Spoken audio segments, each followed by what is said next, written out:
what a fun show we have for you today. We're having some fun with food with Paula. Now we're going to have some fun with my next guest. David Kern is an artist and instructor at the Ottawa School of Art. He also has his own classes. They've got some spring classes coming up. He's going to tell us all about that. But today, David, we're going to be talking about something called expressive drawing, right? Expressive drawing, what yes. does that mean exactly? Well, it just means it's fun. Okay. And it's not necessarily accurate, but it has a feeling of something, which and there's some sense of place or person, but there's some of the artist in it as well. Okay. Right? There's some, so it has some kind of vibe that's a little bit kind of independent of the subject, if you like. Okay. Right? So okay. So and last time we painted.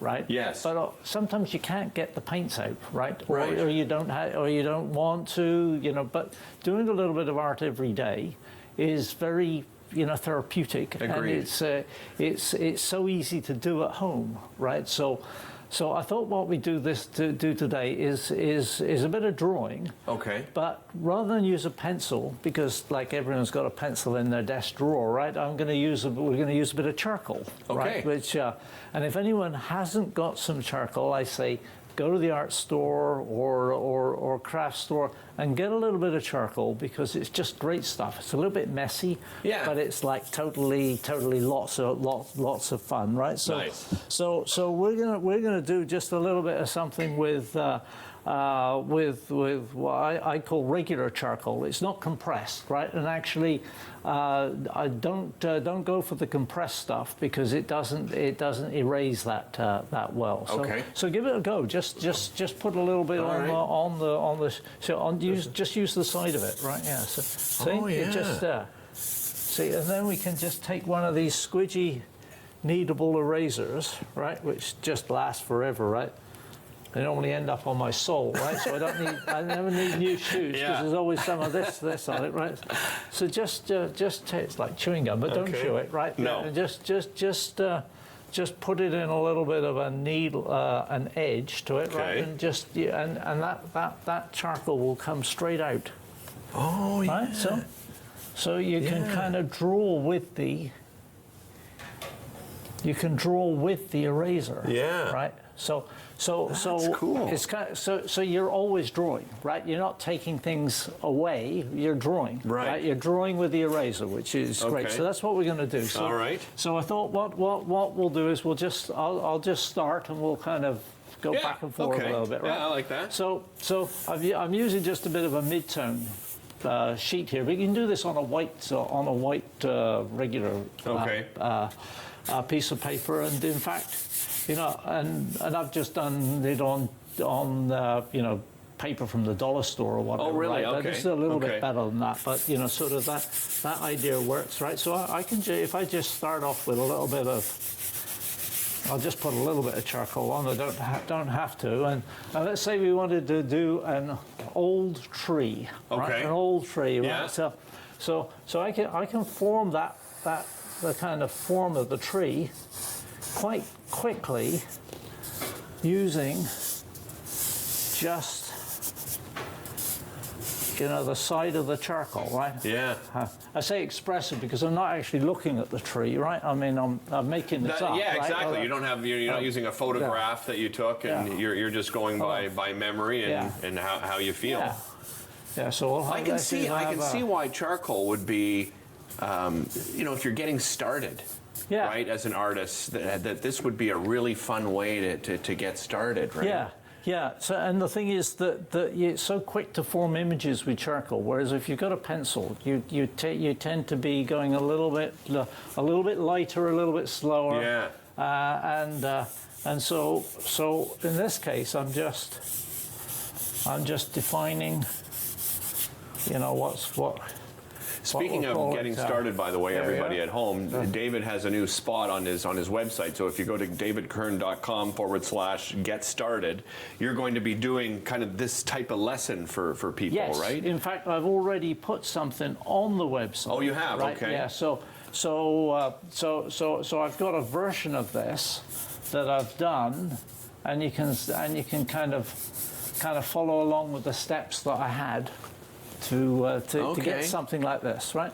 And it doesn't have to be a tree. You can. I do lots of portraits and things, but I'll just just mess around with this a little bit.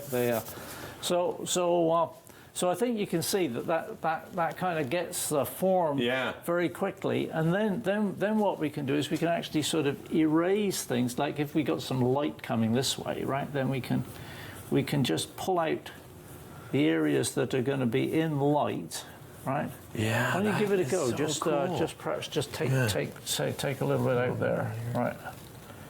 Right. So that could be like the light side of the tree, right? Yeah. And in fact, if I just go and sort of put a little bit of a edge around it, now it's a bit of bark that's fallen off. Right. Right. Actually, just dab away at it, right? And you'll actually create knots in the tree. Little knots and bark and such. Like you have a lot of fun just sort of seeing what effects you can have just with a little bit of charcoal. Just a little bit of charcoal, right? So I'll just continue on. I'll just make a little bit of a scene of it. Perhaps we got a little bit of a hummock there with some plants. Yeah. Yeah, and actually I tried just in the background here, I'll just pull. See, I can take some of this out that we did at the beginning. Yeah. Right? We can just kind of bring it back to. So that we see more of the tree, so I could even take out some here, right? Yes, yeah, exactly, so, right. I've never worked with charcoal before or seen somebody working with it like this. So, and of course you can go back and forth, so if I wanted to put some, like, small branches in. Yeah. Well, as I mentioned, spring classes are coming up for both adult and kids. We're going to take a quick break. We'll be back with David after the break to tell you about registration. Summer camps are coming up as well. Lots of things going on at the Ottawa School of Art. We'll be back with David right after this. Don't go anywhere.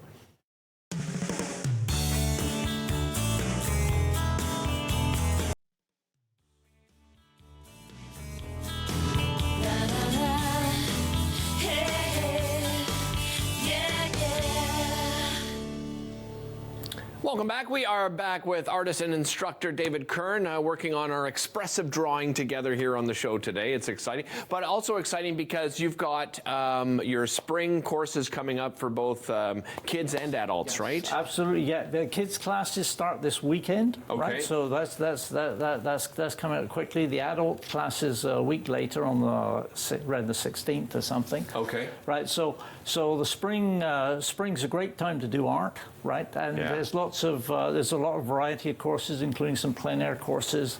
It's just great, right? And actually, for the kids, the summer camp registration is open already as well, right? And they book up quick, right? Oh yeah, they book up very quickly. Yeah, and it's not just the downtown, right? There's there's a whole range of courses in Orleans, and there's some in Canada as well. A little bit less, but we got certainly kids classes are in downtown and in Orleans, and adults in the three locations. Wonderful, right? So that's just great. And as you were saying, right? Sort of this April's very busy. We've got this great portrait competition. Yeah, tell me about that. So this is a big new thing. Okay.